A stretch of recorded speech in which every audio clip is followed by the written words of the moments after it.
with baseness, bastardy, base. Base?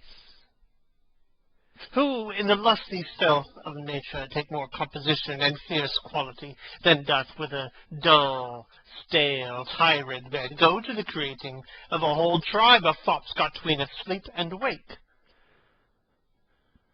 Well then, legitimate Edgar, I must have your land.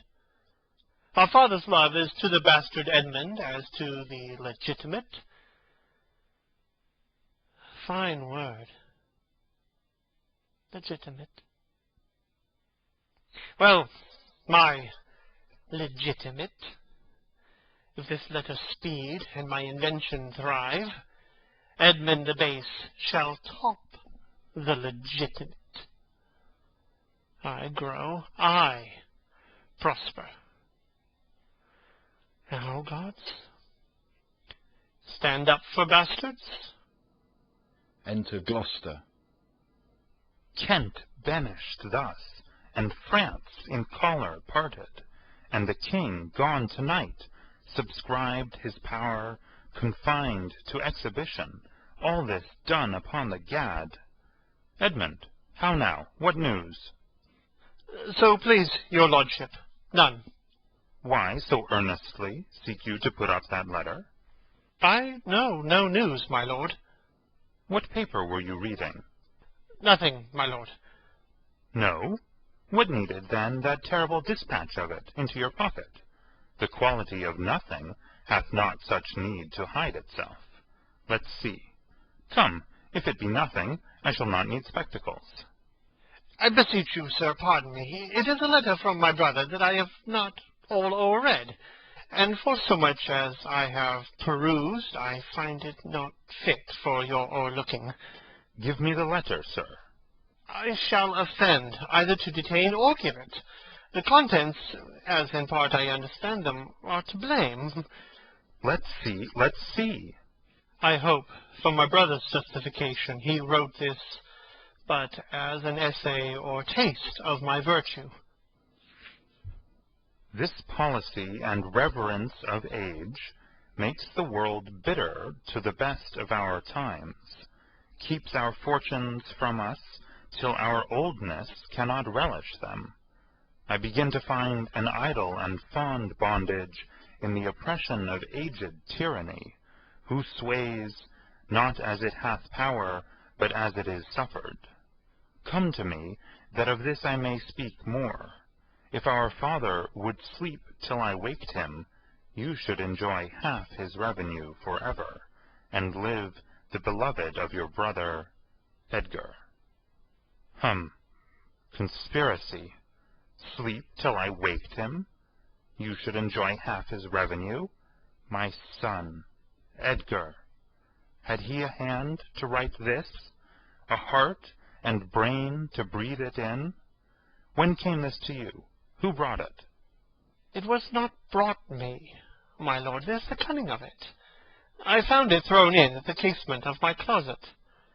You know the character to be your brother's? If the matter were good, my lord, I durst swear it were his. But in respect of that, I would fain think it were not. It is his. It is his hand, my lord. But I hope his heart is not in the contents. Hath he never before sounded you in this business? Never, my lord. But I have heard him oft maintain it to be fit that sons at perfect age and fathers decline, the father should be as ward to the son, and the son manage his revenue. Oh, villain! Villain! His very opinion in the letter. Abhorred villain! Unnatural, detested, brutish villain! Worse than brutish. Go, sirrah, seek him. I'll apprehend him. Abominable villain! Where is he? I do not well know, my lord. If it shall please you to suspend your indignation against my brother,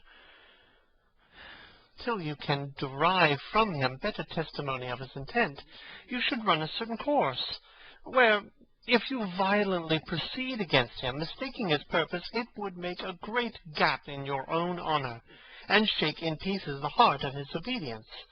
I dare pawn down my life for him that he hath writ this to feel my affection to your honor, and to no other pretence of danger. Think you so?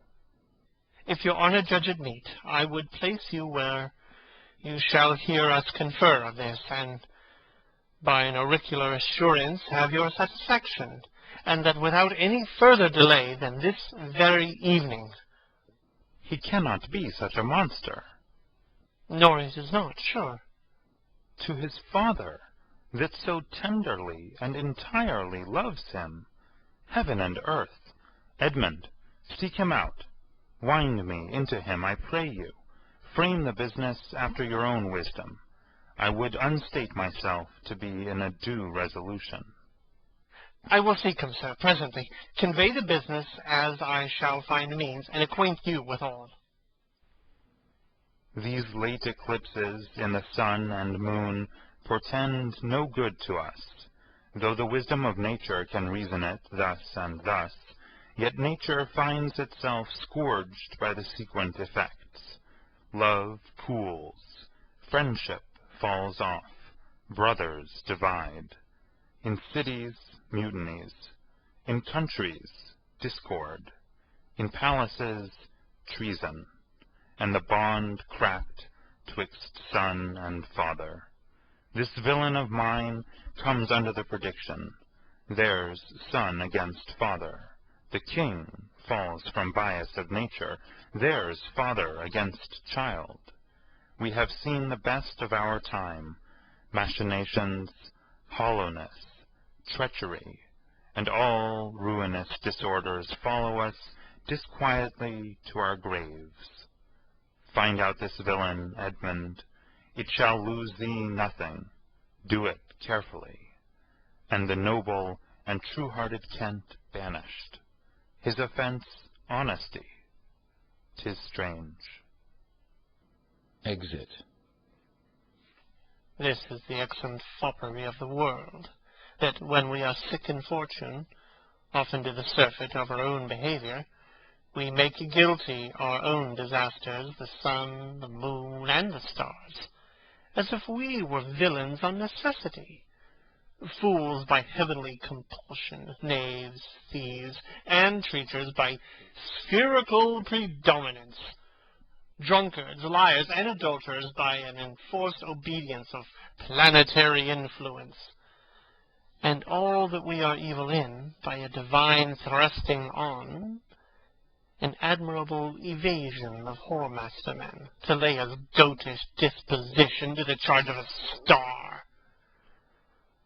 My father compounded with my mother under the dragon's tail, and my nativity was under Ursa Major, so that it follows I am rough and lecherous. Tut! I should have been that I am, had the maidenliest star in the firmament twinkled on my bastardizing. Enter Edgar. Pat, he comes. Like the catastrophe of the old comedy, my cue is villainous melancholy, with a sigh like Tom o' Bedlam. Oh, these eclipses do portend these divisions.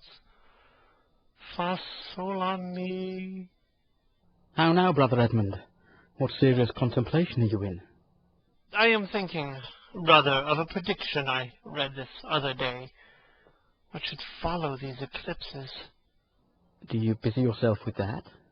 I promise you the effects he writes of succeed unhappily, as of unnaturalness between the child and the parent, death, dearth, dissolutions of ancient amities, divisions in state, menaces and maledictions against king and nobles, needless diffidences, banishment of friends, dissipation of cohorts, nuptial breaches, and I know not what. How long have you been a secretary astronomical? Come, come. When saw you my father last? The night gone by. Spoke you with him? Aye, 2 hours together. Parted you in good terms? Found you no displeasure in him by word or countenance? None at all. Bethink yourself wherein you may have offended him, and at my entreaty forbear his presence until some little time hath qualified the heat of a displeasure, which at this instant so rageth in him, that with the mischief of your person it would scarcely allay.